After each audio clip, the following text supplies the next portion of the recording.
Hello, this is Andrew Egger with the Bulwark. Total reversal in fortunes for Canada's Liberal Party. They had their parliamentary elections this morning, and Mark Carney is the new Prime Minister of Canada as of a month or so ago. He and his Liberal Party triumph over the Conservatives, who had been just mashing them in the polls prior to all of this trade war nonsense.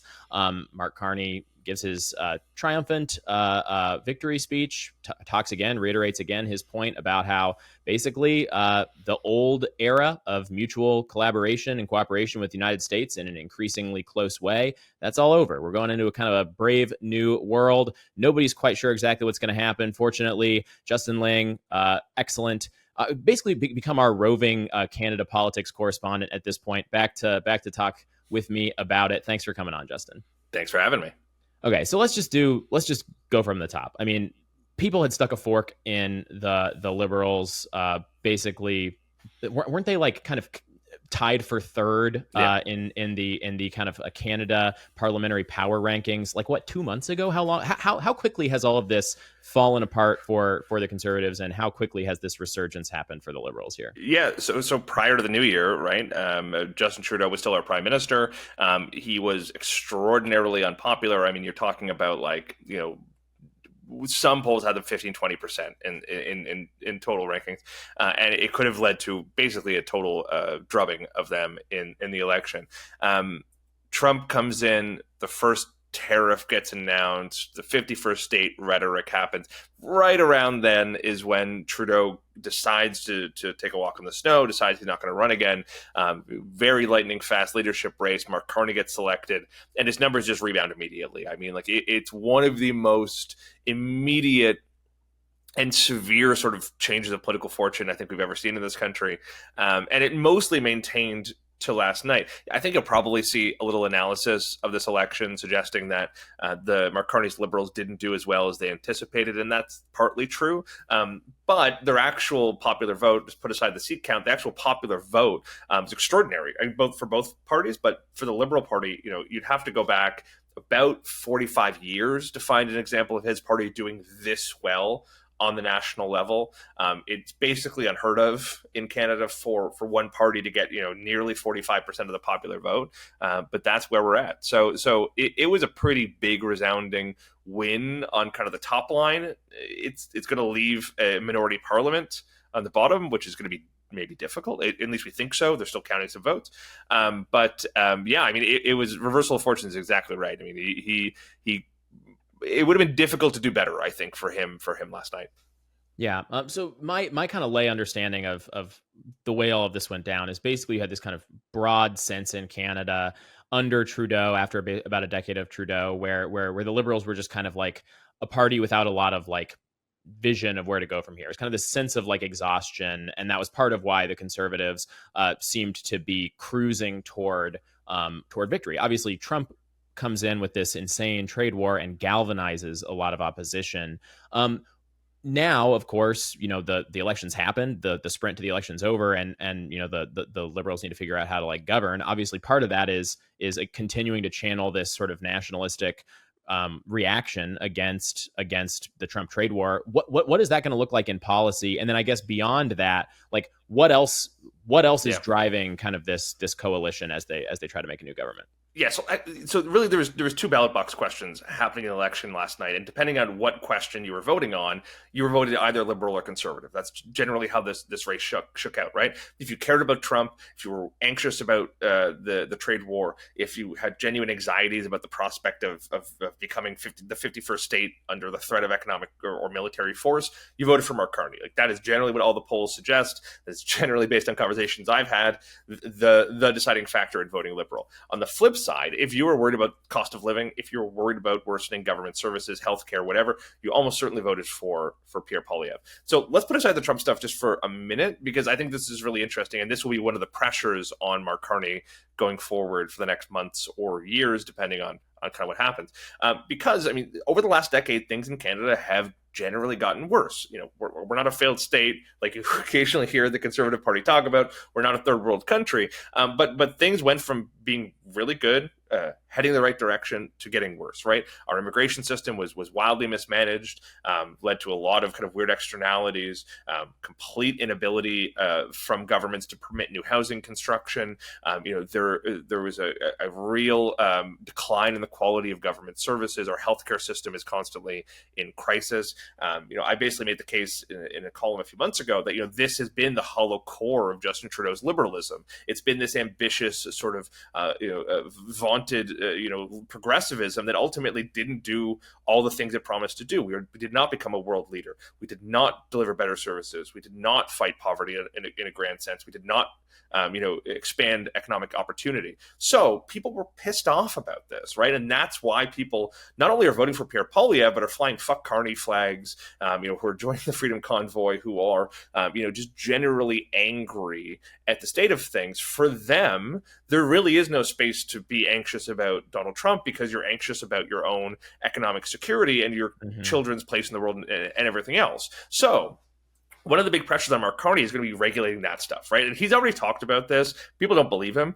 and I think there's some good reason for that. But he's already talked about addressing these things, right? Unleashing housing construction, ramping up energy production, incentivizing more business creation, a whole bunch of other stuff, improving government services. So we'll see how that works. Frankly, if it doesn't work, I think he's going to face rising polarization that is going to severely curtail his ability to fight that trade war. Okay, so that is a big sort of caveat to all this stuff.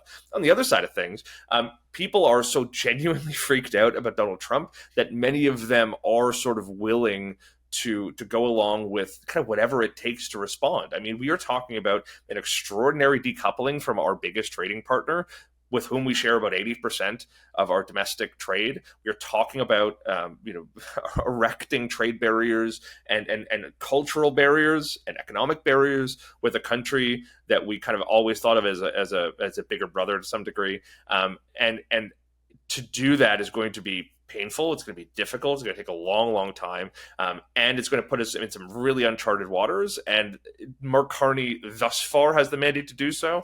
But when he actually kind of puts that to the test, and when we start facing what is the prospect of a really bruising trade war, it will be interesting to see if he can kind of manage the pressures that come with that. Yeah. And it seems like those two pressures are really going to push in opposite directions for him, at least in the medium term, right? I mean, if you have this large coalition that's like, all right, we've been grinning and bearing this kind of pain before. We think that you're going to try to fix things in the housing supply. I mean, like, some of these are things you can nibble away at irrespective of the trade war. Stuff like housing supply is probably a pretty good example. But on the one, I mean, fundamentally, you basically have one big group that's like, we are hurting economically, and how are we going to fix that? And another big group that's like, we really need to push back against this trade war. But obviously that includes a whole bunch of at least short-term economic pain. So I mean, like, how do you see him basically triaging? I mean, like, is it I won? So we're focusing on that side of things in the short term, the trade war side of things in the short term. But is there a danger that as the trade war grinds on and that kind of pain becomes more and more manifest, more and more concrete, that he ends up losing some of that kind of like broad fervor for this course that has motivated his win today? Yeah, let me give you the really wonky answer, then I'll give you the fun answer. So, like, vegetables, and then we'll have dessert. The really wonky answer. Well, there we go. That's all great for you. The really wonky answer is that Canada has always sort of been an extractor of natural resources. There's a line, I think it's the line from the Bible, but that we all often use to describe our economy, is that we often see ourselves as jars of water and hewers of wood. We are often just extracting natural resources and then shipping them previously to the UK, and then increasingly over the last century to the US for finishing and for marketing, right? So we have a massive softwood lumber industry, largely goes to the states for processing. We extract a massive amount of oil and gas in Alberta, largely goes to the states to be refined. Both Mark Carney and Pierre Poilievre have talked extensively about the need to onshore more of that processing. And this actually makes a tremendous amount of sense. So Mark Carney, for example, tries to tie the housing crisis to the trade war by saying, we're not going to ship so much softwood lumber south anymore. We're going to process it here and build homes with it here, right? To avoid not only the tariffs on softwood lumber that we're likely to see. I don't think we're currently in effect, but also to just keep more of that light manufacturing here at home and to reduce the cost of housing. That's actually a really smart thing. Both leaders have talked about refining more oil here at home and also shipping more of it west, likely to Japan, maybe China, South Korea, and others. Those sort of things will be both positive economic drivers here at home while also contributing to our decoupling from the U.S. So that is kind of how you're threading the needle there.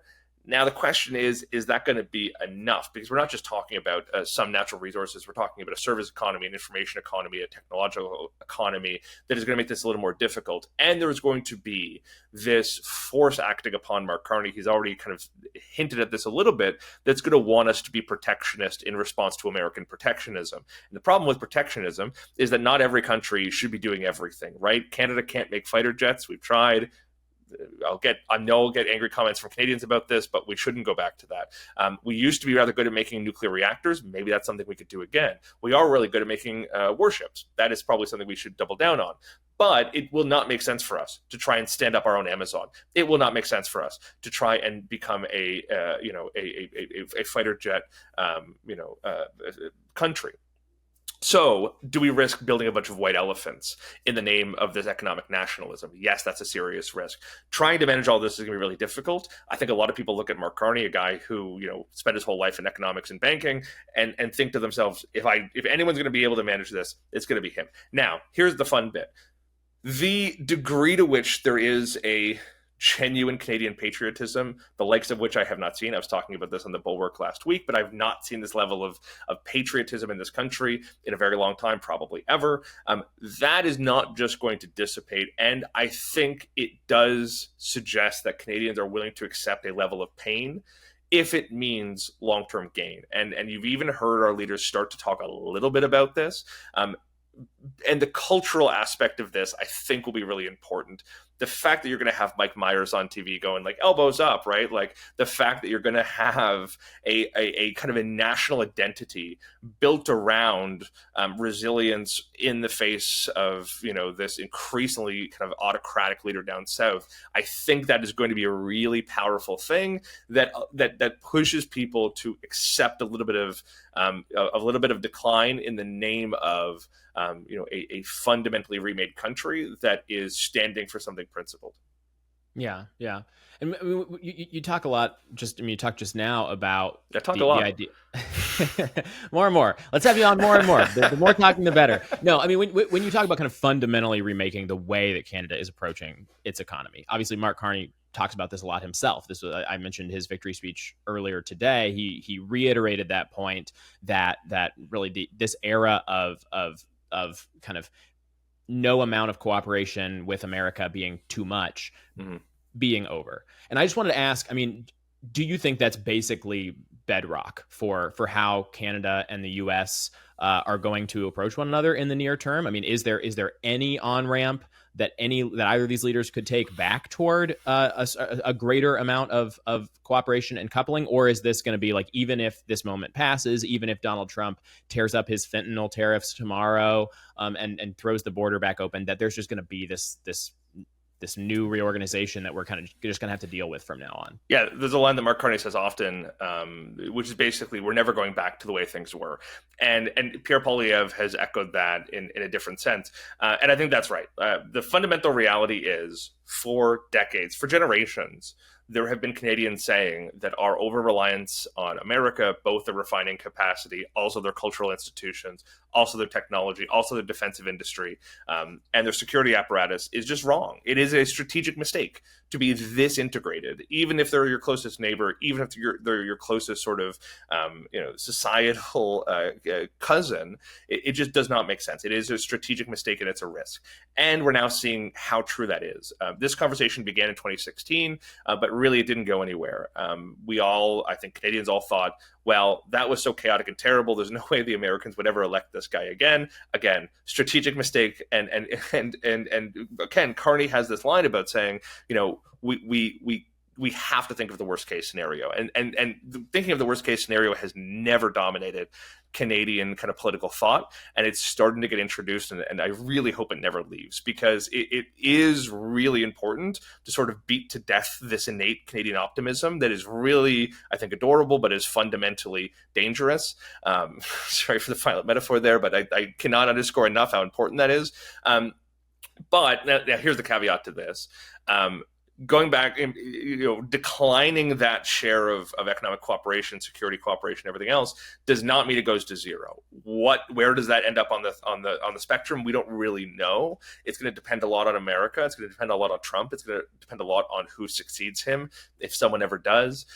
It's going to depend on what Europe and what Japan and South Korea and everyone else does, right? If it becomes practical and feasible for us to integrate into the European security apparatus, if we consider joining the EU, which is a thing we're now seriously putting on the table, if we start shipping more goods westward to Japan, or we manage to turn the Northwest Passage into a year-long shipping route, all those things will start bringing that level of cooperation and trade and economic opportunity and collaboration with the U.S. down. It still probably won't go to zero, but it will decrease if Trump continues pushing tariffs. If he continues trying to use economic coercion, potentially security coercion, to make us the 51st state, I think that drives it down aggressively. I cannot imagine anybody replacing Trump and managing to get that relationship back up to 80% or whatever the figure may be. But I think you're going to have to watch kind of issue by issue the things that drive it down and the things that push it up. There will have to be a point, I think, where Trump does abandon or scale down this trade war and declare, a sort of a Pyrrhic victory, so that he can stop punishing American consumers and citizens and voters. But I don't know where or when that is. And so the reality is the decoupling is happening. The extent to which we're going to decouple is going to depend a lot on Trump, and it's going to depend a lot on how much our allies are interested in joining us. Yeah. Well, it's all very fresh. Elections just this morning, and we'll keep covering it as it all rolls out. But I think we can leave it there for now. Justin, thanks for coming on and talking to us about all this stuff. I'm sure we'll have you back soon. Thanks for having me. And thanks to you all for watching, for liking, for subscribing, for doing all the things that good YouTube patrons of our content do. You can head over to thebulwark.com to read up on a lot of this stuff as well in our Morning Shots newsletter and elsewhere. Thanks to everyone for watching, and we'll see you next time.